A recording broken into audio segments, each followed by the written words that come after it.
everyone, and welcome back to my channel. My name is Asifa Lahore and I am Britain's first out Muslim drag queen, and I am here with my bestie Sergio. Hello Asifa. It's been a while, hasn't it? It has been a while. We've been super busy this Pride season.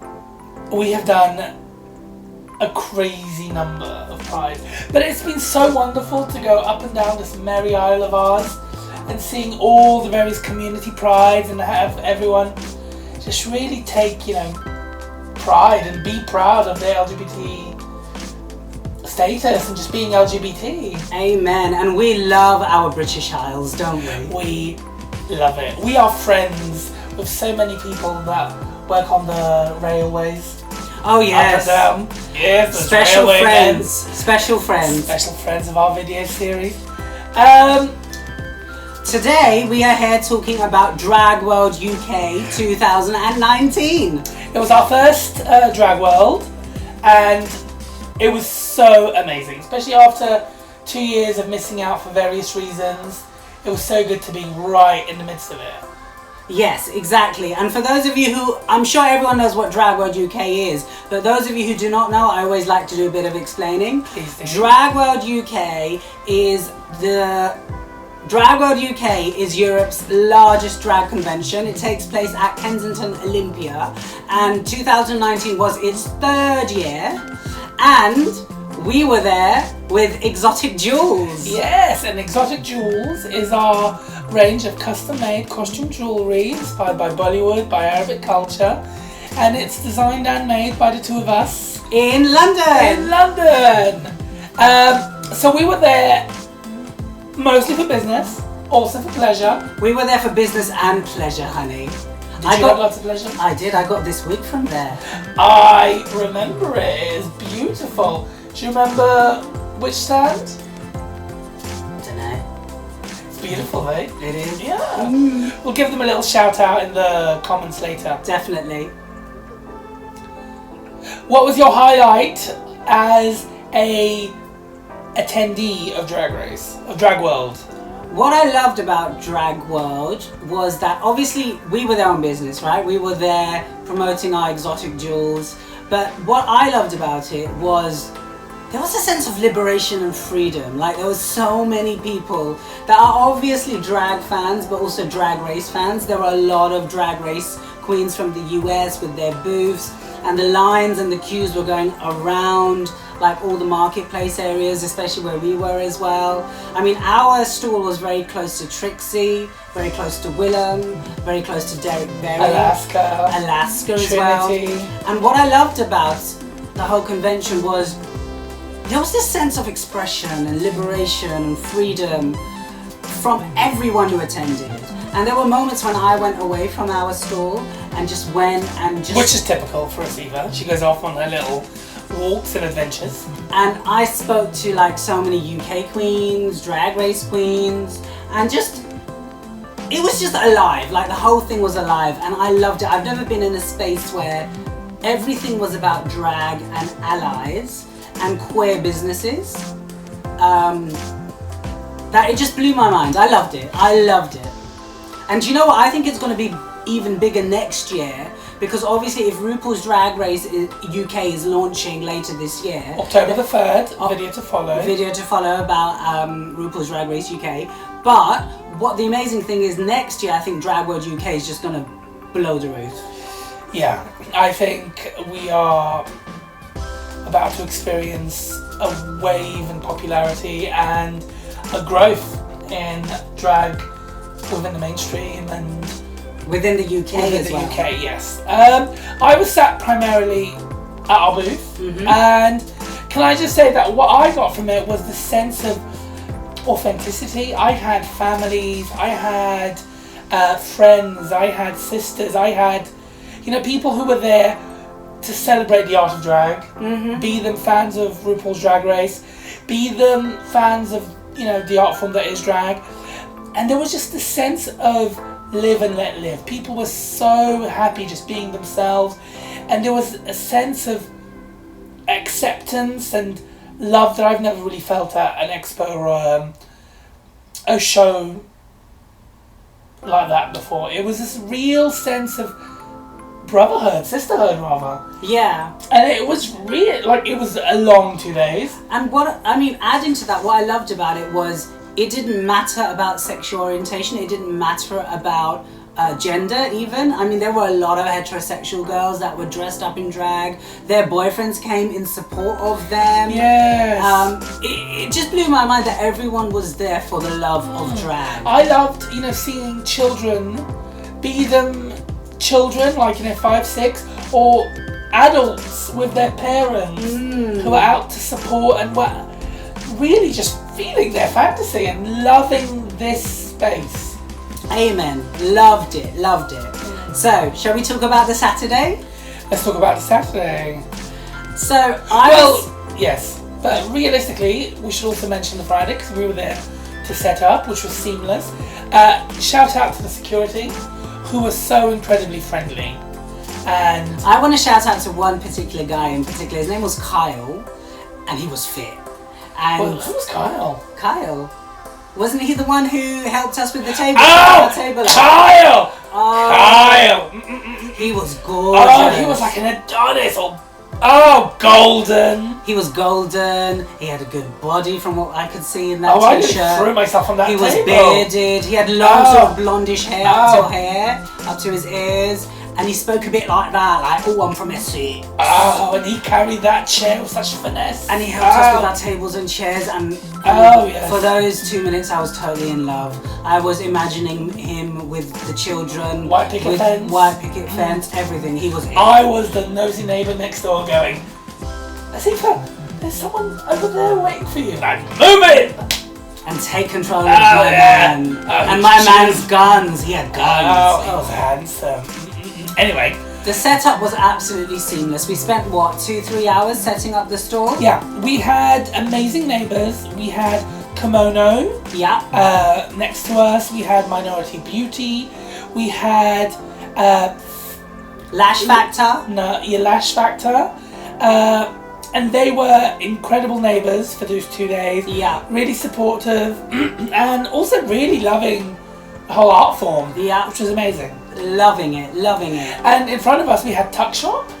Yes. Oh, no. Shout out to Chris from Tuck Shop. Loved it. Loved the booth. Loved the way it was set up. I loved all the queens that were represented. Yes, I saw Meth. I saw Cheryl Hole. I saw Caramel. I can't remember. I remember seeing those. She's tall.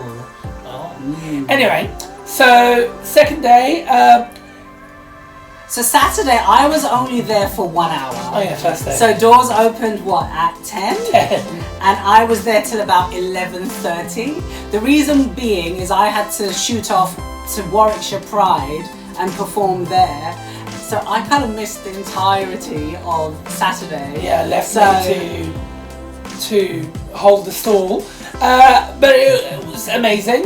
We had the support from our nearest and dearest, Michelina, who came all the way from Cardiff to support us, which was lovely. But can I just say, the buzz and the energy was amazing. And do you know how many people came to the stall and were like, where's Asifa? Yes. I'm sorry. I'm so sorry to all the people that came on the Saturday, came over to ask for me, and I wasn't there. I'm so sorry. It was just a gig's. Listen. I gotta get those coins. I gotta pay the bills, honey. And, I'm so glad I went to Warwickshire Pride because it was amazing. Like, the Warwickshire community is always so supportive, and that performance just went down the storm. So I'm glad I went to Warwickshire Pride. Yes. But also sorry for the people that came on the Saturday in Drag World UK and were asking after me. In particular, I want to shout out to Carlton, who came and spoke to you. He came several times. Bless him. So lovely. Carlton, listen, honey. This is a shout out for you. Feel free to message me, email me, whatever. I will send you something from Exotic Jewels, just to say sorry that I wasn't there on the Saturday. And stay friendly and stay fabulous. Yes. Made my Saturday. Did he? Really nice. Was he gorgeous? Was he handsome? Yeah. Really? Get it. Really? Yeah. Well, there you go. I was too busy with my jewels though. But I had an amazing day. It was really busy, really successful. Amazing support from Vichelina. Amazing shout out to her. She showed up dressed like Diane Abbott. Love Diane Abbott. You know her Diane Abbott is amazing. So I was living my fantasy next to Diane Abbott. I just kept trying to feed her gin and tonics, but she wasn't having it. But it was an amazing day. Second day, you were there. I was there on the Sunday. I just want to talk about our looks though on the Saturday. So your look on Saturday killed it. Well, you look like a Maharaja. I look like Ziedler. No, you looked amazing. Well, we're Exotic Jewels, and you know we love yeast. We love it represents. We love the symbolism. We love the imagery. Yeah. We love Bollywood. Yeah. And we also wanted to stand out, so we essentially brought the bazaar to Drag World. Our stall and our booth was literally dressed like a bazaar. Think Agrabah, think, Delhi, Mumbai. And we even had you as a salesperson. What was your song, Asifa? Bangle, bangle, do you want a bangle? Bangle, bangle, do you want a bangle? It was beautiful. I sense a music video coming I soon. think so. So, I loved your look. I absolutely loved it. And I love the turban. In fact, I love the turban so much I decided to nick it that day. Yes! How do you feel being a turban wearer? It was kind of like my homage, in a way, to Son of a Tutu. Because I love Son of a Tutu. Son of a Tutu. Love Son of a Tutu. But just, it was brilliant. I loved it. I loved that gown, believe it or not, was gifted to me by my mum. It was mine or yours? My mum. No, your gown, Obs. My gown, Imagine me filling to your mum's gown. I think it'd be amazing. But it looked beautiful. I loved the detailing. I love maroon on you. Beautiful colour. Yes, it's stunning. My gown, loved it. That cut in particular. Yeah. I just love the way it framed me. Yeah. Beautiful. So incredibly ornate. Sunday, obviously I was there the entire day. Before we opened, Alaska came over to our booth, looked at our jewellery, and she was like, work! She was amazing. I think it was just great to see her, and it was great to see her supporting LGBT businesses. Amen. So that was amazing. That's the one thing I really liked about Drag World, and I really have to commend it. It was the simple fact that it wasn't really a competition. We were in a drag market area. Yeah. But there was no competition between us. No. We were all very supportive of each other, and we were shopping, in each other's booths. Amen. So, shout out to Minority Beauty and Beverly, who checked us out, to Michelle and Kimono, to Connie in Lash Revolution, Lash Factor. Amen. Just such support. Amen. And also to the brand that I got the wigs from. I'll check in a sec. Yes. But, any negatives? Before we go on to the negatives, our looks for Sunday. Listen, I'd been there the entire day on the Saturday, and that is essentially a shed. So it was trapping all the heat. I felt like a baked potato. You did, yes. I was steaming. When I took off those clothes at the end of the day, Asifa, I could have slid all the way back to Croydon. Honey! I was sweaty. You went from Maharaja to near enough naked. Like short shorts and essentially a top and turban. Well, essentially, it just looked, from a certain angle, it was just a shirt. Yes, because loved it. The shorts were riding high. And I was literally in a sari. You look beautiful. Thank you. Oh my god. Yes, so this princess, she is lady of the many bags. She is the bag lady there will ever be. So she tries to put one thing in one bag, one thing in another bag. Yeah. And I was like, Asifa, make her life easier because we're going to have to carry a million bags later. Oh! Little Nicola is flying off. She packs the sari, but lo and behold, gets to Drag World, and what happens? I end up realising that I've forgotten my sari top, which is essentially the blouse. Yeah. And I was like, shit, what the hell do I do? So I was just like, I'll just wear my bra, my black bra, and then wrap the sari around. Exactly. And that's exactly what I was literally going around naked, more or less. Well, you were still covered. I was covered, but I didn't have a sari blouse. Come on, if we go on, Bollywood, modern day Bollywood. Yes. You weren't far off. No, not at all. I mean, the modern day Bollywood sari blouses are like next to nothing. Yeah, it was just like a Brazil. Did you like my purple wig? Loved your purple hair. Well, like this one, beautiful. You paid for it, so it is your hair. There you go. So I loved it.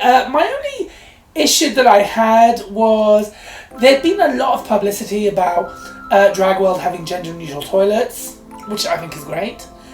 However, for some odd reason, they only labelled the toilets on the left side of the auditorium, arena, whatever it's called, as gender-neutral, even though both sides were. So, I know a lot of people who had trepidation of using the ones on the right. Yeah.